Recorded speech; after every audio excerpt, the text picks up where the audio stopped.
So much quieter. Wow.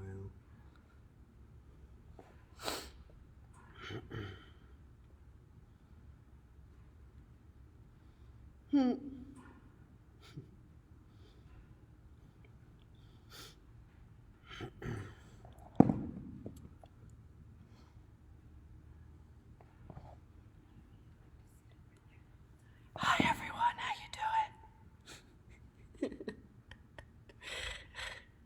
Ready in Pittsburgh. What's up, Laura?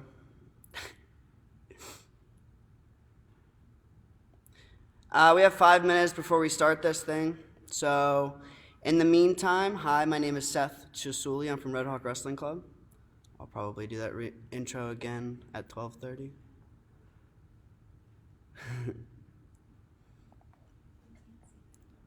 Yeah. I felt like you wouldn't be able to see it. The writing's probably too small, but yeah. Information that you would want if you wanted to send some donations to PayPal, which you totally don't have to. Our Facebook page is facebook.com/Redhawk Wrestling Club, or Redhawk Wrestling, no club. Our YouTube.com/Redhawk Wrestling. We have over 200 plus technique videos up on YouTube. If you want to see more of me teaching and whatnot.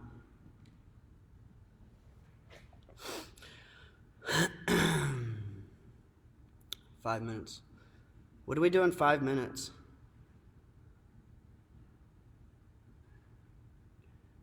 Nothing. We hang out. Feel free in the comments to ask questions as I do this. Typically with like a live video, you would just go with the whole process, but with the stream, with being live like this, you can actually ask questions and I can answer them as I go through the process. So, if you have any specific questions for me in the next 4 minutes before we start, you can shoot them as well. But at about 12:30, I'm going to explain what I'll be doing here today, and we'll get moving.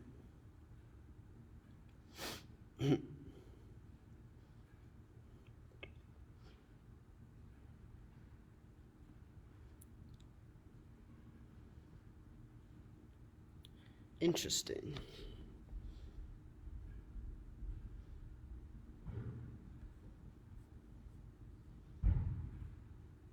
You're welcome. Hey, Mason.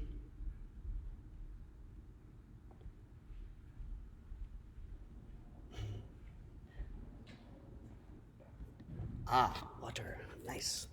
Thank you. What's up, Brian? Noah, Nathan.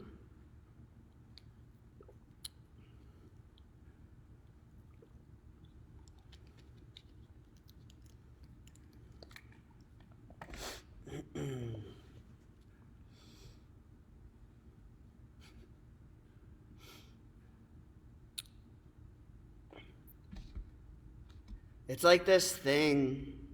My chat doesn't keep scrolling with it for some reason. What have you been doing to keep busy? What, in the off time? When I can't run Redhawk? I don't know, driving myself crazy. Hey, Jason. Lexi, Brody, what's up? Hey, Wendy. Hi, Sarah. Hi, Marco. Hey, Evan. Hey, Owen. Hi, Sawyer. Sawyer? Hi, Brighton.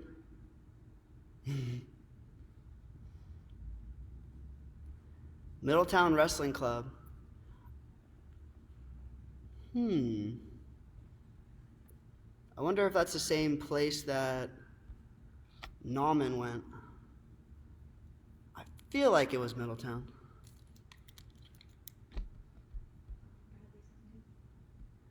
Mason and Bradley. You're welcome, Dominic. This really needs to scroll with it. The comments.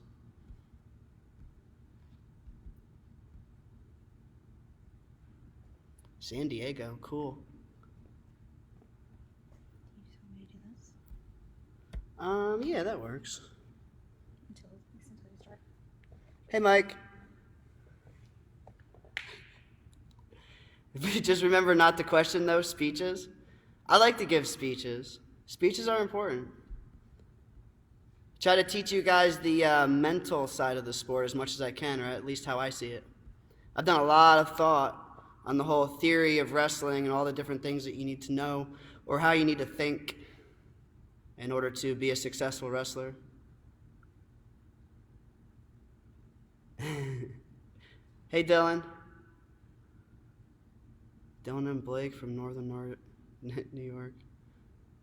Wow. Hey, Carrie.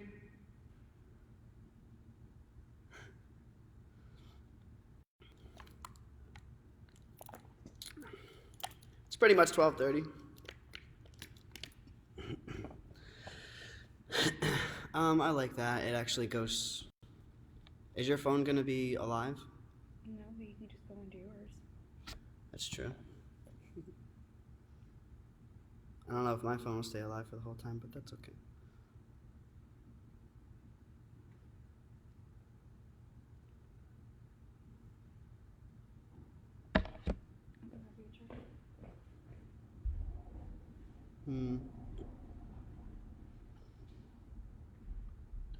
Ooh, can I share this to Redhawk's page?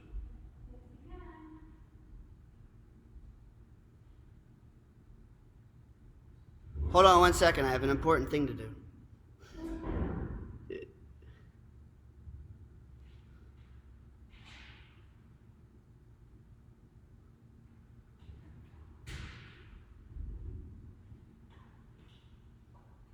I posted it to Redhawk's page. Like I was saying before, it's 12:31, so I'll get started.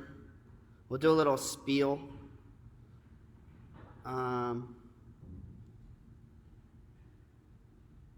This works.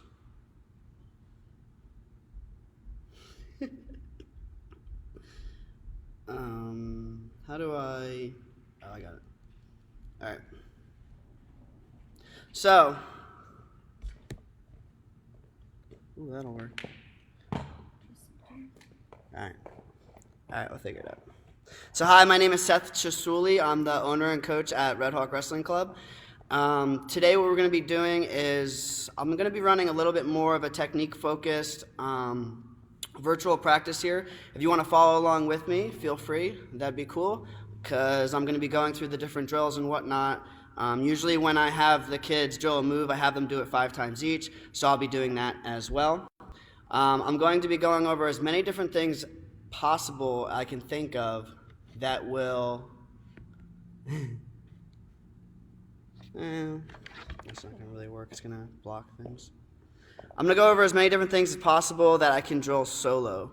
So that means in your room, living room, or if you have a mat down in the basement, you can drill the stuff solo. You don't really need a partner for. And these times like this, with all the stuff that we're going through right now, it's important to keep yourself moving, keep yourself active. So if you have a little bit of a lifting regimen, it's important to keep that up. If you can keep drilling certain techniques, you can stay fresh and keep yourself moving in this sport when pretty much all the rooms are shut down right now. There's nothing we can do about it, and so we have to keep moving forward, and we have to work with what we've got.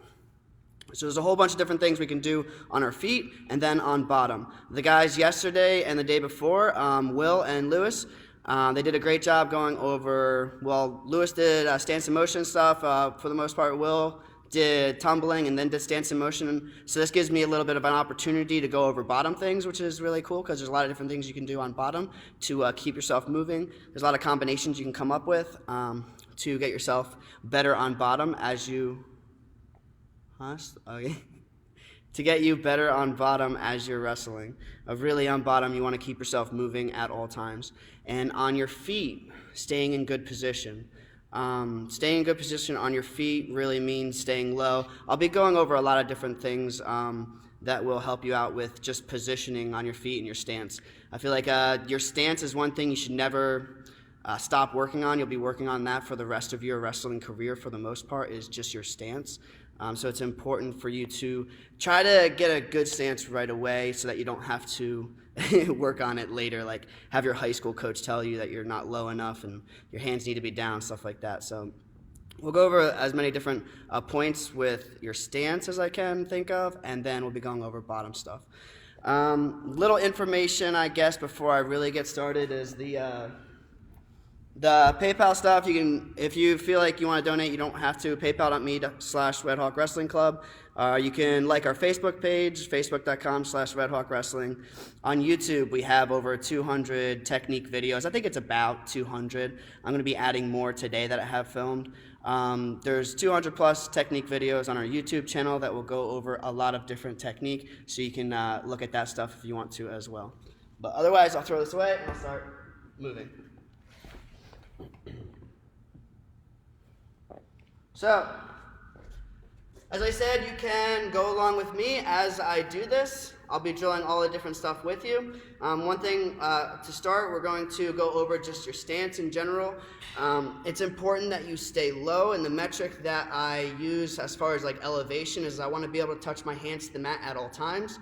With little guys, especially with little kids, you'll notice that their stance typically is like this. Their hands are up, their legs are straight, and they're not really in good position to react or even catch shots or defend shots as they're in their stance. And half the time, they don't drill in their stance anyways.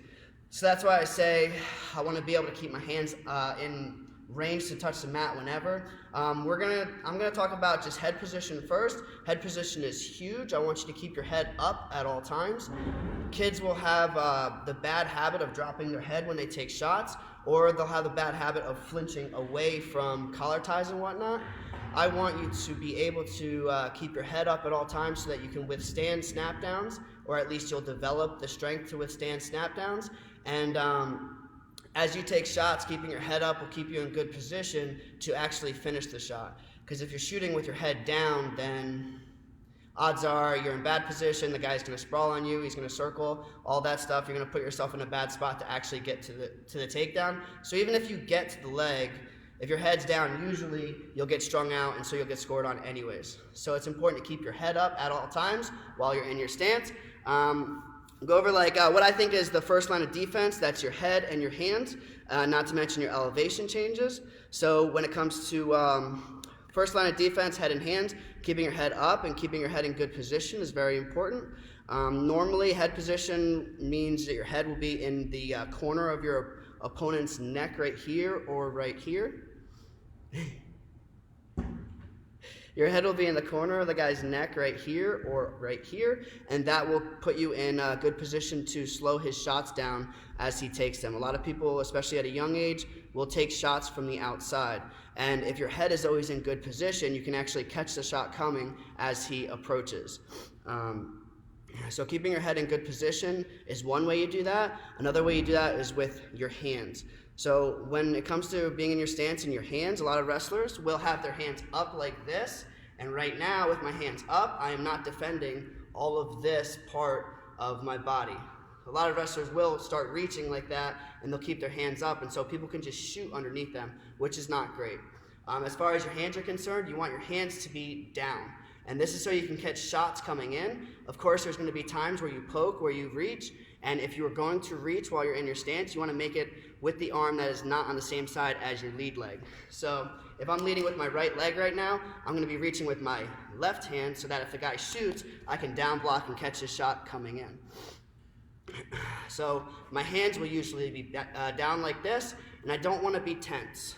A lot of wrestlers, especially new wrestlers, let's say, their bodies tend to be tensed up like this, and so when they're actually trying to wrestle, their muscles are completely rigid, so it's hard for them to react quickly. You want to be able to react quickly when you're wrestling, so you don't want to be tensed up. You want to be nice and relaxed. So one way you can try to reinforce this is by having your arms sway while you're in your stance. Right now, as you see, I have no control of my arms. They're just limp. And what this will do is it'll allow my arms to react and move quickly should I need to down block and catch shots coming in when people are shooting from the outside. So that means head up, hands down unless you're reaching, poking with the opposite of the lead leg. And this will catch most shots coming in, especially if you have good elevation changes. So elevation change obviously would be bending your knees. And as I said before, I want to be in position to be able to touch the mat at all times with my hands. So that means I need to be nice and low, my knees are bent, my hands can touch the mat at any point, and that will allow me to catch down blocks and stuff as people try to shoot on me. But I don't want to reach. And one issue that people tend to have is that they reach with the same side as the lead leg, and when they do that, people shoot underneath them. So this is why a lefty outside single is very popular, because people will reach with their right arm, and then people will take the lefty outside single right underneath it. So you want to keep your hands down as much as you can. You don't want to force or reach for tie-ups too much. If I'm reaching, usually I'm reaching for a wrist. I want to grab a wrist so I can pull it into an arm drag, or grab a wrist so I can get a 2-on-1 and then go pass by. That's one of the safest ways to reach and engage with your opponent. Especially if you're reaching with both arms, it's very easy for people to shoot underneath you. So that means while you're in your stance, hands are down, knees are bent, you're in position that you can touch the mat if you need to, and you can down block. So that's head, hands, elevation. When it comes to your feet, I highly recommend that you guys have a stagger stance. So that means right leg forward or left leg forward. Either way, it's preference, and throughout the course of me wrestling specifically, I will switch one way or the other way. Especially if the guy has a really good outside single on the lefty side, I'll switch to the other side. I'll keep my left leg forward so that he can't really get to that shot easily. So as I'm in my stance, I will lead with one leg. The problem that a lot of people have if they're, say, box stance, where if their feet are right next to each other, it makes it hard for you to react quickly. Usually that means your weight's on your heels, which is not a good thing, and people can take outside shots pretty easily one way or another. So keeping one foot forward will allow you to keep weight forward more. So that means it's harder for people to push you over or just attack you directly. It's easier for you to react, pull your feet back, and it makes you a lot quicker with your own shots. So that means one leg forward usually. My knees are forward. For some reason, I feel like there are kids that have their knees out a little bit, and that makes it really hard for them to react as well. Makes you look kind of like a sumo wrestler. Makes it easier for people to get outside singles and whatnot. As you're in your stance, you want to be moving as much as you can, but don't be predictable. Don't move just for the sake of moving. I want you to move with purpose always, and that's what I like to tell my wrestlers. I do a lot of private lessons with kids, and one of the first things that I start to actually exploit are their steps. Bad steps, pattern steps. You'll see a lot of wrestlers that will do this kind of a thing. As they circle, they'll be here, and then here. They'll have a pattern to their step, and you don't want that, because if there's a pattern to how you actually move around, people can time it and people can attack it.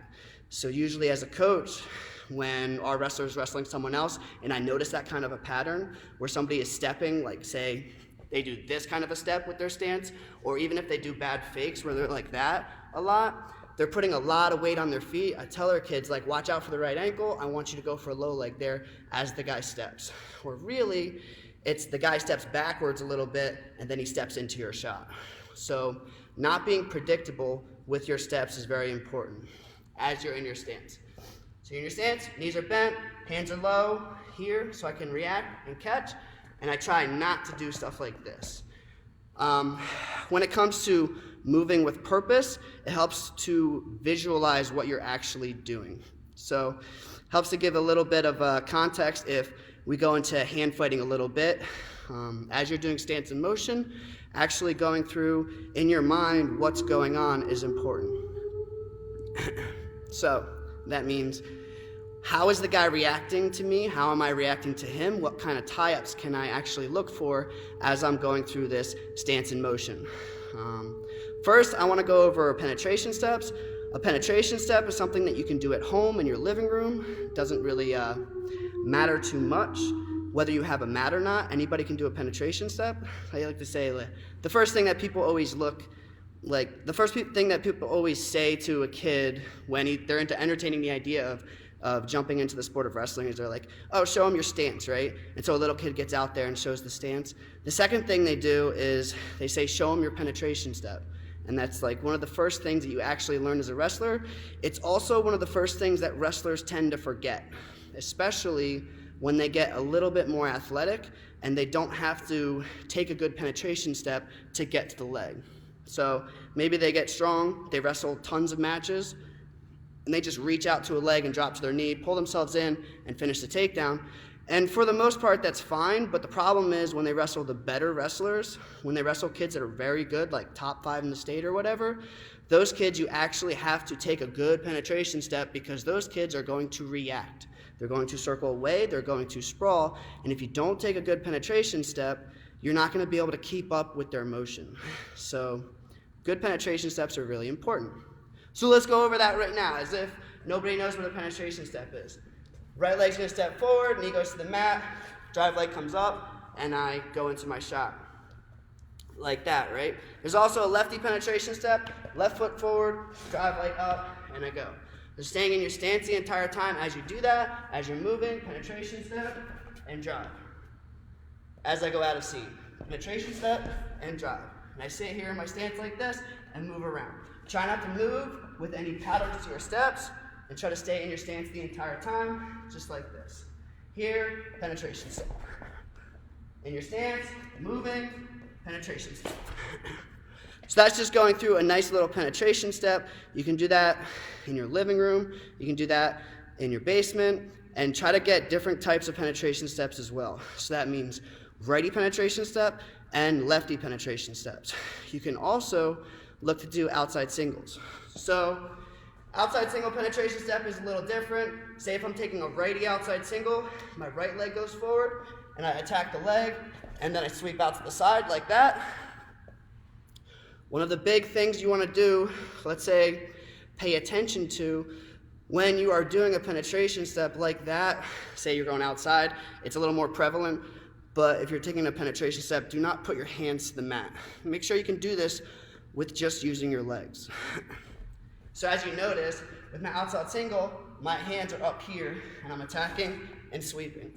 If I have to put my hand to the mat as I shoot, then that means my body is off of its center of gravity. I'm leaning forward a little bit, overcompensating for the fact that I didn't penetrate well, and usually the guy will sprawl on me anyways, and I'll be in bad position.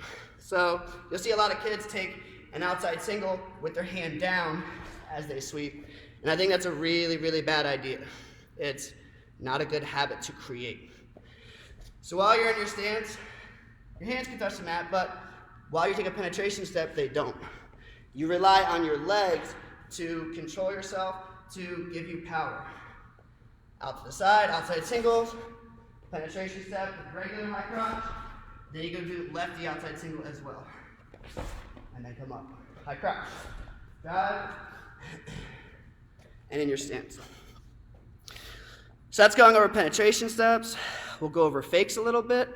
A fake is when you try to sell the idea that you're actually taking a shot so that the other guy reacts. You want to force reactions out of your opponent because the better wrestlers will react to pretty much everything. So knowing that they're going to react to everything, you will force a reaction out of them and use their reactions against them. So that's why we fake. A fake can be something simple as just taking a step and reaching. So a fake can be something simple like this, where you go step and pull back, and that will sell the shot a little bit. I've noticed that when you take fakes, if you actually move your shoulders a little bit, it'll help with the fake. If you just reach with your hand, it's not really, let's say, if you just reach with your hand, it's not really believable. It doesn't really create much of a threat. But if your shoulders move and you move forward a little bit with it, then the other guy will actually react because he thinks you're taking a shot. So you want to move a little bit as you fake. So you take a little step and fake, like that. Go outside single, fake. High crotch, fake. In your stance. In your stance, fake, fake, just like that. And those are fakes. We'll go over down blocks a little bit really quickly. I didn't realize this would take so much time. A down block, and the purpose behind a down block is to block the guy's arm. Whatever side that he's going to shoot with, you're going to block with the same shot. So say he goes righty high crotch, my left arm's going to go down, my right leg's going to go back. And that's a down block for a righty high crotch. It's going to go this way. If he wants to go outside single, right arm or left arm still goes down. This time left leg goes back because he takes an outside single. High crotch down block, outside single down block. Say we're wrestling a lefty. I have to use my right arm. Same side that he's shooting, if he goes outside single here, my right arm goes down. If he goes high crotch across here, my right arm goes down, but my left leg steps back, like that. So that's what we call a down block. You try to get on the inside of the guy's arm as he's shooting. So that's what you would play with stance and motion, is down block, fake, and then we add penetration steps. So your stance, down block, fake, shoot. Stance, down block, fake, shoot. Just like that. Stance, down block, fake, shoot. So you start adding things together to complete your stance and motion. So those are down blocks. The reshots are when you actually down block, lift it up, and take your own shot. So that's kind of what I was doing right there, where I down block, and then I fake, and then I shoot. Because one of the best times for you guys to attack your opponent is when he's trying to recover, when he's trying to get back into his stance. So when we down block, fake, shoot, it's simulating the idea that he is going to go high crotch, he's going to shoot on you, so you have to down block to block him, and then you want to be on his leg before he actually comes back up, or fully, let's say. So say you're in your stance, down block, fake, shoot, or just a regular shot off of a down block. Down block, lift, high crotch, shoot. So you focus, down block, lift, high crotch. Stance, down block, down block, shoot. So we're practicing the idea of other people shooting on us while we down block, catch the arms, and then we re-attack, and then that just adds one more extra element to our stance and motion. The last thing that you would focus on is just tie-ups. So you can look through pass-bys, 2-on-1s, pulling the arm, going arm drag, stuff like that. If you visualize that a little bit, it helps you out with your stance and motion. So, stand on my stance, I go pass-by, high crotch. Or I pull a 2-on-1, ankle push. So just by visualizing different situations with your stance and motion, you can run yourself through a match, and I would recommend that you try to come up with all the different possible positive outcomes as you do this. And that's kind of the idea or the purpose of visualization as you go through stance and motion, is that you pretend or you visualize, you figure out what other people are going to do, and you react upon that. It does help your actual wrestling if you do that as you do stance and motion. So stance and motion, down block, motion, down block, fake, shoot, down block. Stay nice and low, down block, fake, shoot. And your stance, pass by, pull the arm, outside kick. Like that. Fake, arm drag, pass by, high cross, double. Come up with all different kinds of combinations and get good at them. And that's proper stance, being in your stance, stance in motion, coming up with different things that you can do to actually get yourself comfortable in your stance and re-attack people. Okay. So that's stance and motion.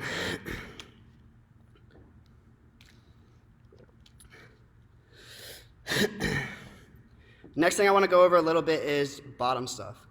So we'll go over like proper lining up and what you can do as a bottom wrestler to help prepare yourself a little bit for what he's going to do on top.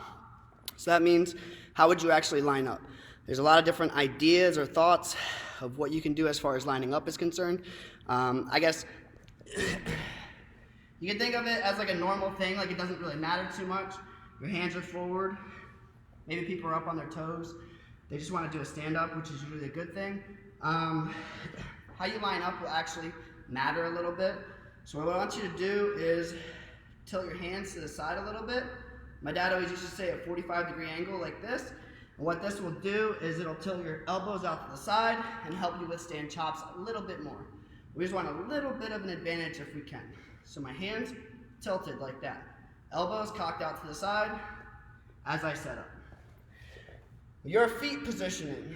I feel like some of this is personal preference. I guess you could just explain your own way. I like to keep my feet flat like this.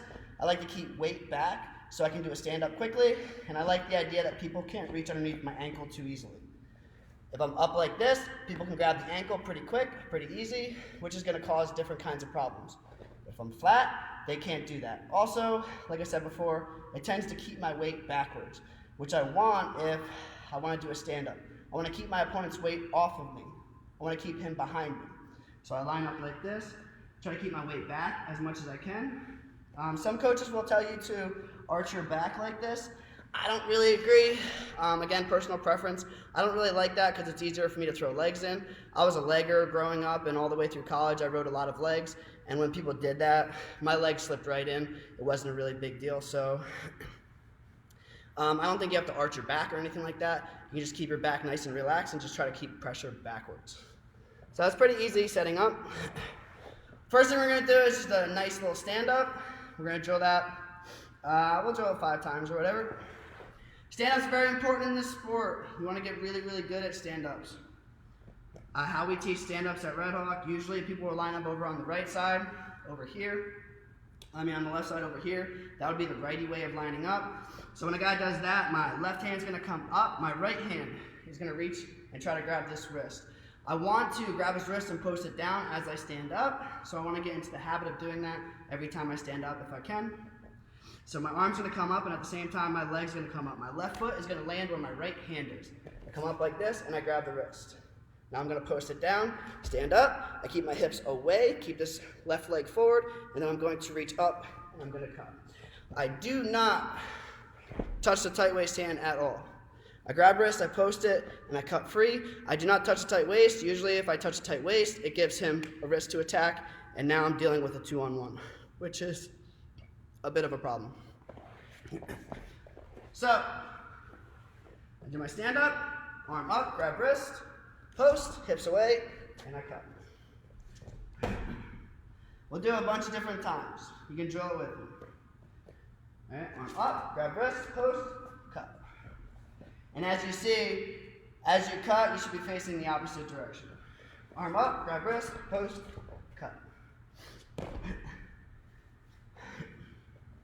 Arm up, grab wrist, post, cut. Arm up, wrist, post, cut. So that would be a righty stand-up. I always drill or have the guys drill lefty stuff as well. So after we do a righty stand-up, we always do a lefty stand-up, and this will get you into the habit, or let's say this will get you used to people lining up over on the right side, which will happen more and more the older you get. People try to get a little bit of an advantage. They may just like lining up over on the right side, or they may be lefties. But I feel like the older you get, the more often people line up over here, so it's important that you practice lefty stand-ups as well. Everything is the same, it's just mirrored. Right arm comes up, right leg up, grab this wrist, post it down, and then I cut to the left. As I do lefty stand-up. Whatever side you're posting to, you're going to cut to the opposite side. Arm up, grab wrist, post, cut. Arm up, grab wrist, post, cut. Grab wrist, post, cut.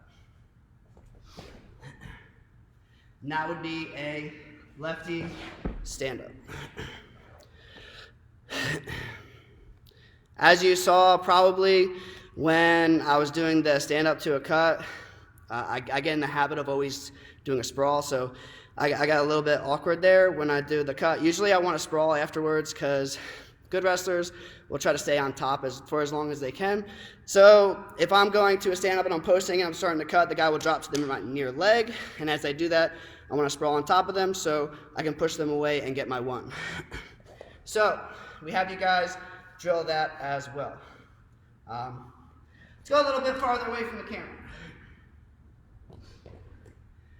So when I do my stand-up and I grab my post, he's going to drop to this back leg and try to drop to my leg, hold on, and try to stay on top, force a scramble. I don't want to do that. I'm going to kick this leg out that way, and then I'm going to corkscrew my hips a little bit and fall my hips right on his shoulder.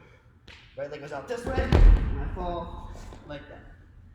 I'd say be careful if you're doing this on carpet, like you don't have a soft place to land.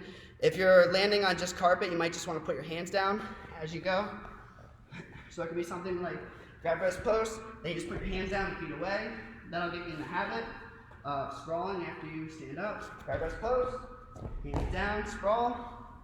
But if you have a mat and you can really land on it, you really want to land your hips hard so that the guy, as he reaches for your legs, he gets strung out really fast and you can get your one quickly.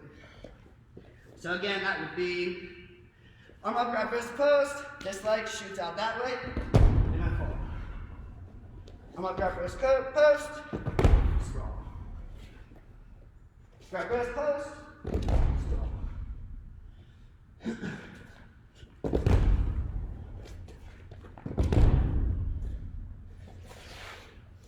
And in that way, if he's reaching for my legs, I can sprawl on top of him. And, well, it slows him down completely, lets me get my 1 point, which is really important, because again, good wrestlers are always going to drop to a leg, and it'll keep them on top, it'll force a scramble, which may run out of bounds, stalemate, time runs out. Either way, you don't get your one, and that becomes a big issue.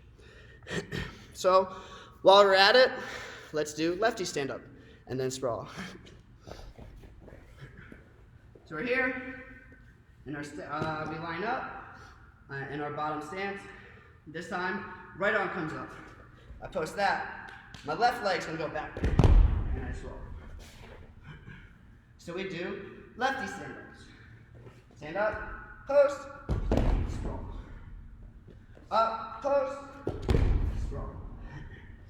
Up, post, sprawl back.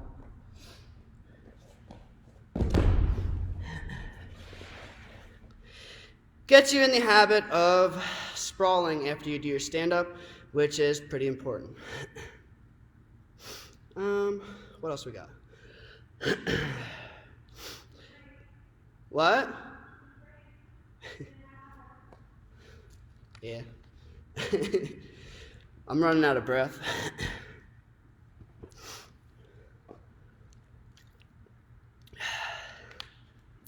All right.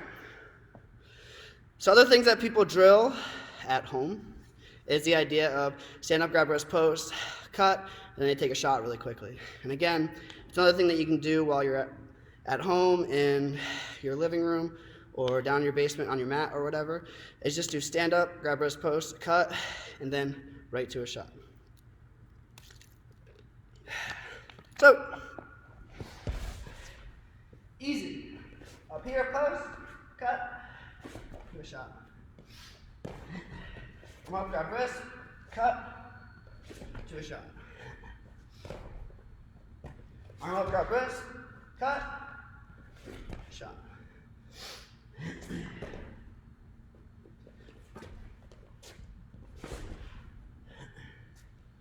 Just like that. Very easy.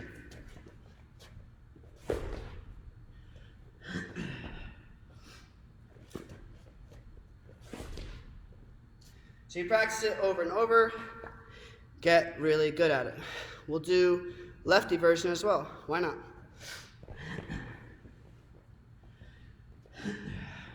Post, cut, lefty shot.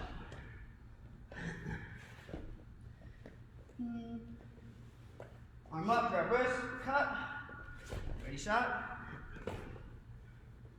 Arm up, grab wrist, post, cut, lefty shot. Grab wrist, post, cut, lefty shot. Again, getting you into the habit of taking lefty stand-ups or doing lefty stand-ups and then shooting right off of it.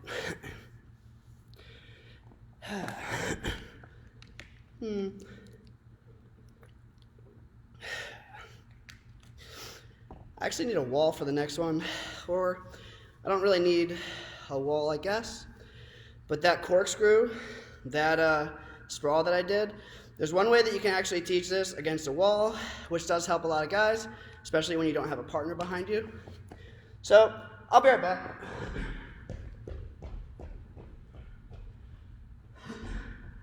I'm on a wall like this. I do my stand-up. Not really a stand-up. I will push back corkscrew my hips away. Just like that.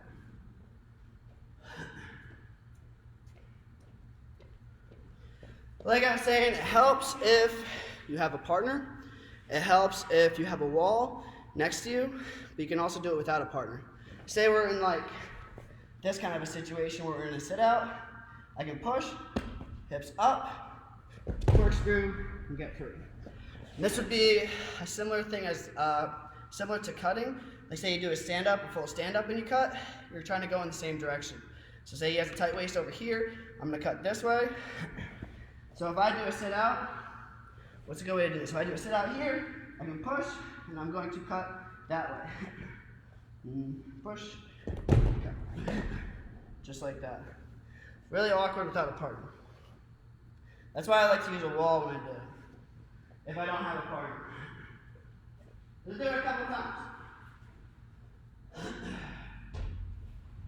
Stand up, back against the wall, push, hips away.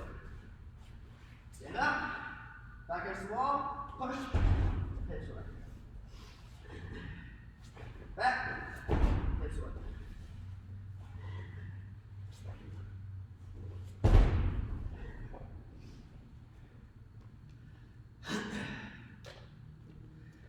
Helps get your hips out, helps you to sprawl when you're trying to get free, and helps you get away from a sit-out position like that. If you can find a wall, do a bunch of those. Just get used to the idea, get used to the motion. Corkscrew would be leg that's out, just flips under, and I get free. Leg goes out, hips under. Like that. There's that idea. Another little technique you can do to get free, not like get free, another technique you can do to do a stand-up is similar to a switch. And again, you can do this on your own by yourself. So you all remember how people teach a switch, like especially the leagues and all that. Every coach really will teach a switch in the same way. They'll cross their hand like that, and they'll go for the switch. You can also go to a stand-up, and I found that to be particularly useful when people lined up over on the right to give me a little bit of, let's say, extra time to get to my stand-up. But the idea being trying to disappear your arm from his grip. And a lot of guys will cheat a little bit. They'll take their hand over top of your elbow, and the older you get, the more often they'll call a caution on that. But when you're young, you have to deal with it. The hand goes over top your elbow like this. The goal is to get your arm away from his hand. Try to get your arm to disappear before you actually do your stand-up. So you're gonna go here, here, and then stand up in that direction. So do that real quick. Say he's lined up over on the left. Left hand goes over here, right hand follows.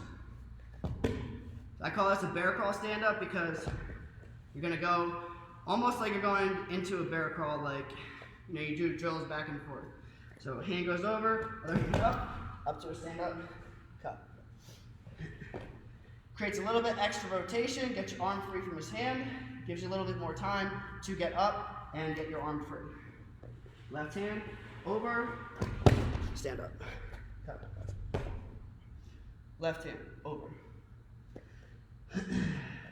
Here, stand up, cut.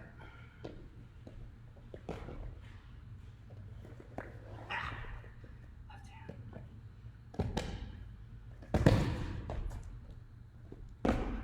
Just like that. You want to get really, really good at it, do it many times. Do lefty version as well, like I said before. The lefty version has helped me out many times when a guy lined up over on the right side. So again, if he lines up over here, everything's the same, it's just mirrored. The right hand over, then I do my stand-up. Post, cut. So I'm doing a lefty stand-up with a bear crawl step first. So right arm here, left hand here, and then arm or leg sweeps up, grab wrist post, cut. Right hand, over, up, post, cut.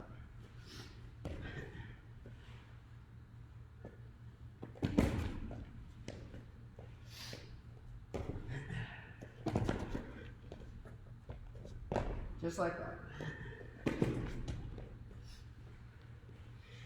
And that would be what I call a bear crawl stand-up. So there's many different ways that you can get to a stand-up. Another thing that we need to go over is what we call changeovers.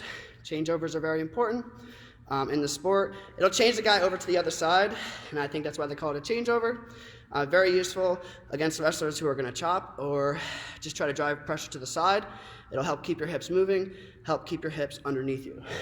So what a changeover is, basically, say he chops you to the side, you post a little bit, feet are going to go from one side to the other side like that, and you're going to come up into this stance.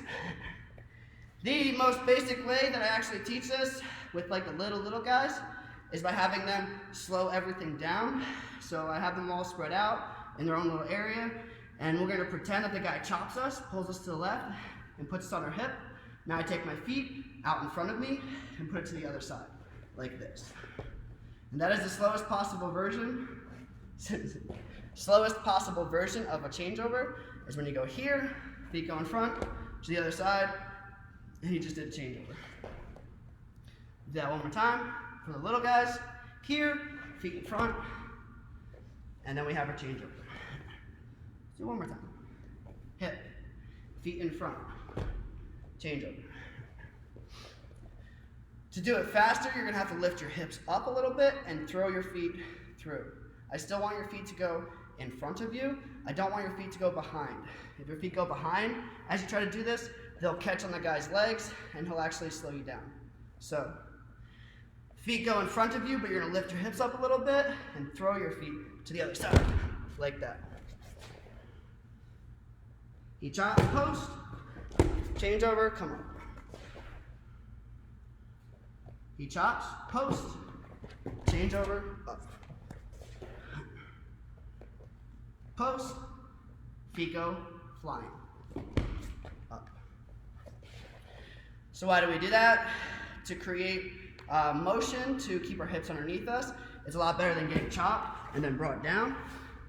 Keep your hips under so you can keep yourself moving, and we can get up to a stand-up through that as well.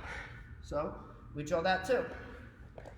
We are in the bottom position. He chops, we post, change over, stand up, post, cut. He chops, change over, up.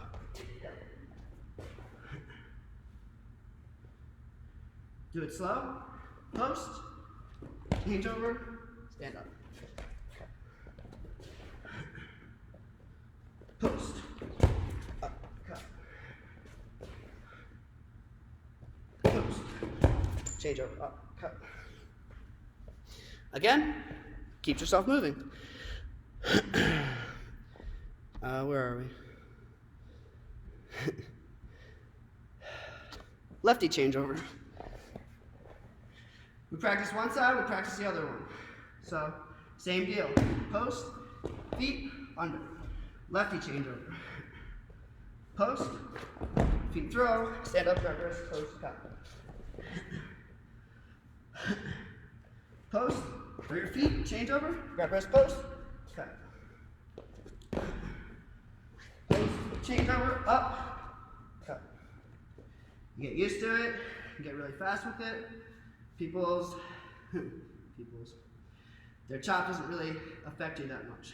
If a guy really commits the chop, you can actually go to a switch. It's hard to show you without a partner.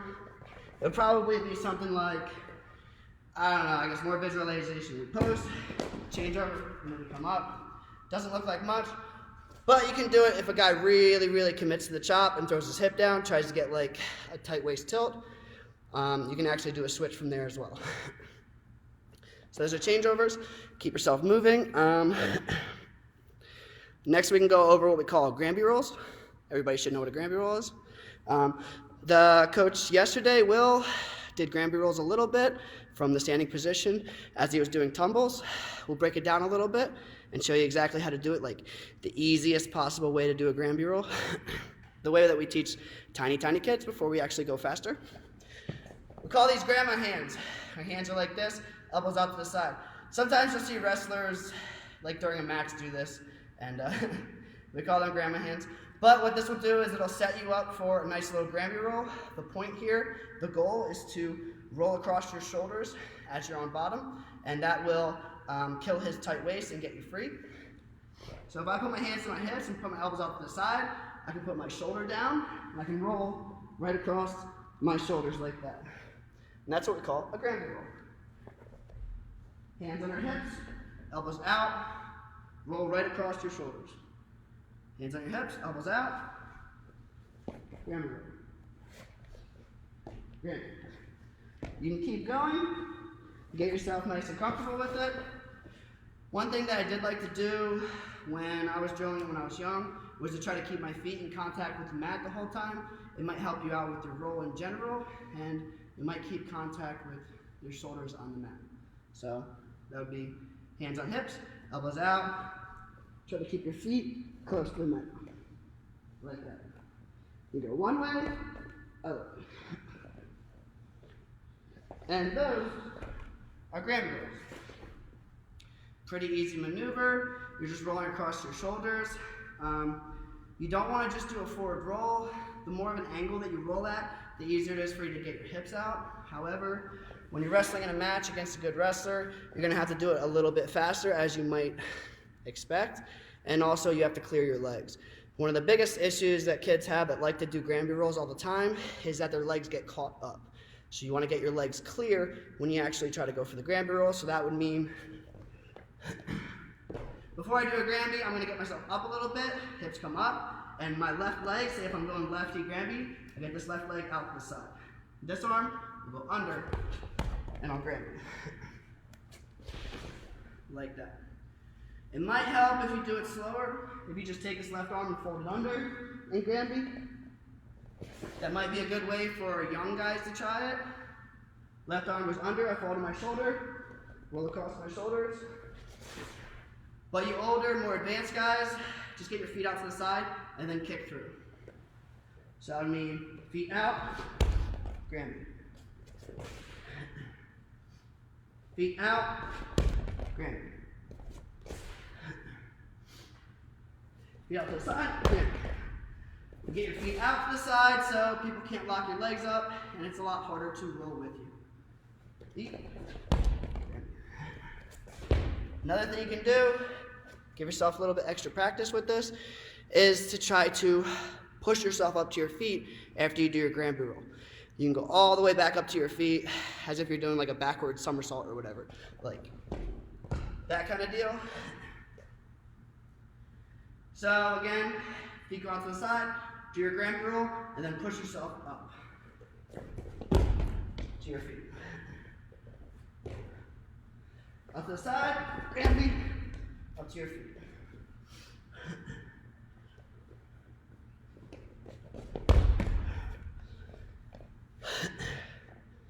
A little bit extra practice with Granby rolls if you do it that way. Next thing we could do is Granby rolls from the feet position, and Will pretty much did that yesterday with his tumbles, but we can do that as well. Say we do our stand-up.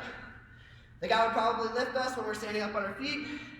That will initiate the Granby roll a little bit easier, but you'll be catching yourself with your foot anyways before you do a Granby. But stand up, grab wrist post, and then still, he has a tight waist here. He's gonna lift us and bring us that way. We put our foot down, and then we Granby roll out of it. Stand up, he lifts, arm down, and Granby roll.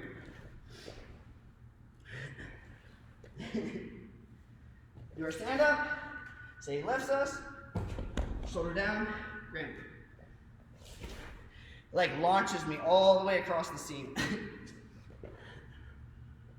Here, lift, Granby.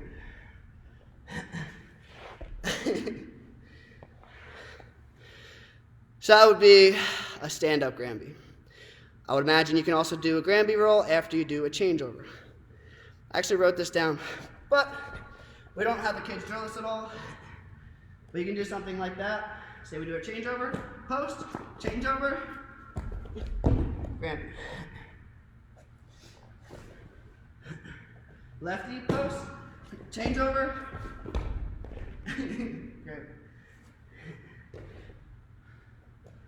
change over, right to grand.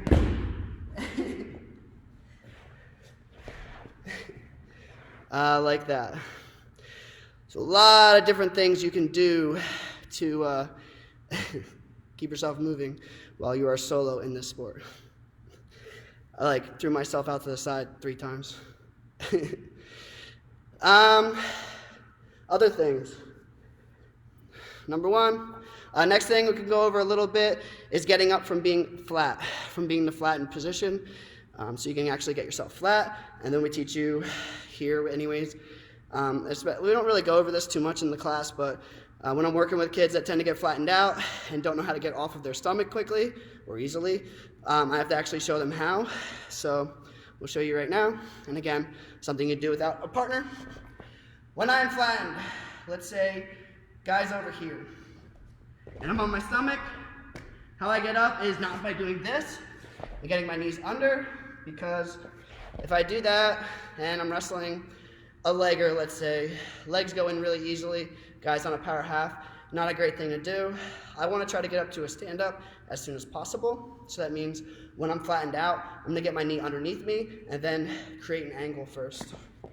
So say he's over here on the left, and I'm flattened out, I'll turn towards him and get my knee underneath. And then I try to go right up to a stand-up. But right now, he'll still have a tight waist. I go right up to a stand-up, grab wrist post, and I get free. So again, say he's on my left side, and I'm flattened out. I don't push up. Nope. Inside knee and underneath me. Like this. Right here. Inside knee under, and then I go right to a stand-up. Cut. Get free. Do that again. Flatten out. Inside knee, he's over here. Inside knee, underneath. Right to a stand-up. Cut. Get free. Say he's over here. Same thing, but opposite. My right knee goes under this time. Like that. Right knee under. Do a stand-up, grab wrist post. Cut. Right knee under. And I stand up. Cut. Probably fastest way to get up to your feet from the flattened out position. Also, it'll force a sit-out position when you get your knee under like that. As you see, I came right up to my foot. So you might get into a position where you can actually just cut free, similar to what I was doing when I was on the wall. So, I'll do that real quick. Spine to wall. Flat. Knee under. Hips out. Here, knees under, up.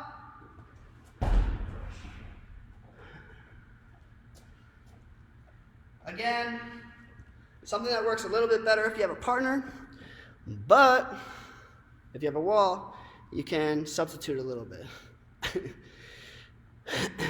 So, that's all the stuff that I wanted to go over. It's 1:22. I think I finished on time pretty much. Well, a little bit under. That's why I said we'll do some fun challenges at the end, and this thing ended.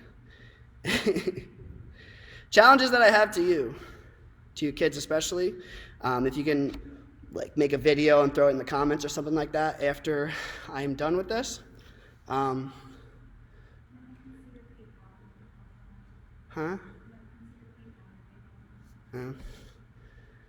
We'll post a PayPal later. It's just paypal.me/Redhawk Wrestling Club. Thank you. So little challenges I have to you, or really, I'll explain a little bit about the different physical challenges that people may have you do while you're going through the sport. 2, Will went over yesterday, so I'll go through them really quickly. The one being the scorpion, where you throw your hips in, and then you push yourself over. And a trick to this one is using your hands down low. So this one right here, where you turn your hips out and then you roll. If you have your hands low, down where your hips are, it makes it a lot easier to push yourself over. So I try to keep my hands nice and low, down where my hips are. Hips out, roll, and up. So that's one. Can you do that? That one's not really that hard. There's some on my list that I'm not going to be able to do, I don't think. The next one is a kip up. A kip up is pretty easy, I want to say. You can use your hands to do a kip up. It makes things a lot easier for you. Basically, while you're here on your shoulders, you're going to use your head, hands, and then you're going to launch your feet that way as you go up to your feet. Here, push, right up to your feet. It helps if you use your head. That's a little trick there that I used when I was a kid. I actually learned how to do it without using my hands first. Then I figured out how to do it with my hands. And the way I always did a kip up was by using my foot, the back of my head, and I would push back as I launched myself up. And then when you use your hands, it's even easier. So then the test or the challenge for you would be do a kip up without your hands. And it's not really that hard. Just keep your hands up. Oops. Right up to your feet. Right up like that. So that's challenge number 2. Can you do a kip up like that? Challenge number 3 would be a forward roll, where you start with one foot down and you come up with the same foot. I think it's more difficult if you do a backward somersault. But this is a challenge that we always used to do when I was growing up in practices here. And come up. Like I was saying, doing it backwards is probably a lot more difficult. Oh yeah. I can't even do it.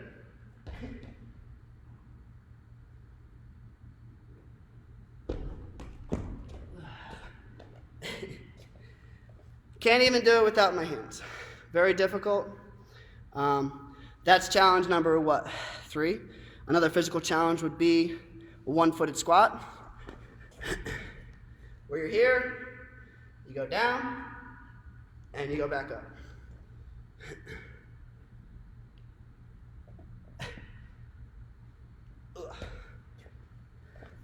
That one is tough as well. What's another one? This one's really fun. Kids always trip over themselves. You're going to do a jump rope with your legs. So you go here and jump through.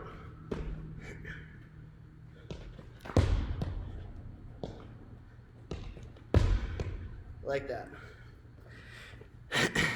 That one's always funny to watch kids try because they always fall over. So if you're on a mat, definitely try that. See if you can do it. It's kind of interesting. I'll give you a little tip. Most kids, when they try to do it, they hold like their ankle like this, so they don't have much room to actually jump through. If you hold your toes, you have a lot more room to actually jump through and do that little trick. So here I'll grab the farthest part, the farthest part of my leg, and then jump through. Makes it a lot easier.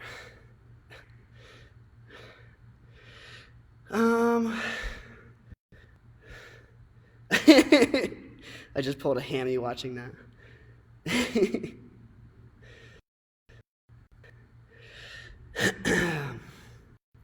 What else can we do? My kids aren't leaving the basement until they do 100 one-footed squats. Nice, Fred. Get them done. The one-footed squats are hard. I did like one of them and my leg's hurting. I haven't lifted in like 10 years. That's a problem. I need to start lifting again. That's the issue. I haven't lifted since I got out of college. Just running practices, doing lessons. What else we got? So handstands. I highly recommend you try to get good at handstands if you can. Builds upper body strength, a little bit of balance, a little bit of endurance with your upper body as well. Doing handstands are pretty easy, I want to say, especially once you get good at them. Let's tuck my shirt in. So, the goal here, or the trick, is just to keep yourself moving the whole time. And eventually, you get really good at it.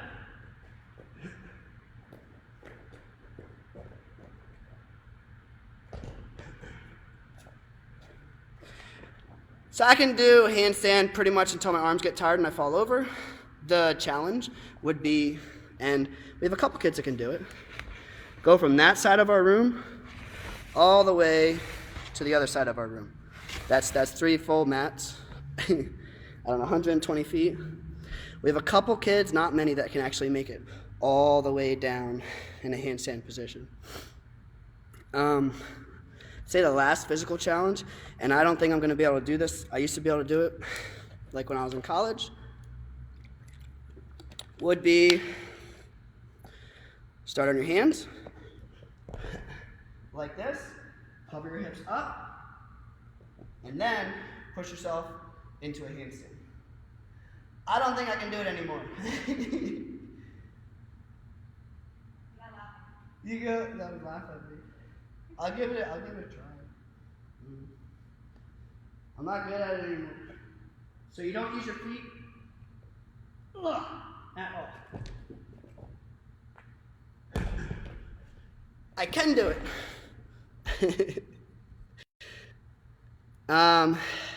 Anyways, one at a time, I went over a whole bunch of different drills that you can do by yourself in your living room, or if you have a mat at home. There's a bunch of different things. There's probably a lot more things that other people are going to go over as well, like in the coming days. There's a lot of awesome coaches signed up, so I highly recommend this whole, let's call it, I think this is going to be really great for the rest of the community. I try my best. I'm not used to doing practices or running practices without partners. We don't always do that. Usually in our practices, it's always, all right, get a partner, let's start drilling, let's start doing technique, let's start wrestling live, stuff like that. So it makes it a lot easier if you have a partner, but there's definitely a lot of cool things that you can do by yourself. And I highly recommend, I can't see. I highly recommend that you try to get really, really good at being in your stance. I want to say one of the best little guys I know that has a really good stance. Nico Emili, very, very good stance, very low. Powerful legs do help, but you want to be in a nice low stance all the time. That'll help out tremendously. So that means hands down, head position up, legs bent, really low. This kind of a stance. You want to get comfortable with it. You want to get really, really good at it. The name is Seth Ciasulli if they search PayPal. I think it should be Redhawk Wrestling Club. No? Oh, interesting. I don't know why it says Seth Ciasulli on it. Search the name. It'll be okay. All right, search my name, Seth Ciasulli. And especially if you see the Redhawk logo. This hawk. The hawk right here. That's the Redhawk logo. You see that on the PayPal thing? That's me. Wrap it up. Okay, so paypal.me/Redhawk Wrestling Club, facebook.com/Redhawk Wrestling, and again, youtube.com/Redhawk Wrestling. I have over 200 videos, technique videos, that we'll be posting in the next couple of days, like as the days progress, especially because you guys don't have a room to work out in. So I'll be putting the videos up on my Facebook, or Redhawk's Facebook page, and I'll be putting more videos up on my YouTube that I have filmed already. So there's more technique coming, and yeah, thank you so much for coming through, hanging out with me as I explain these different drills and get myself all sweaty. Oh man. Anyways, see you guys later. I hope you guys have a good day, and look forward to all the different cool clinicians that are coming in the coming weeks, coming days, in the week that's coming. This has been fun. This has been a cool experience. Hope you guys all have a good one. Bye, everyone.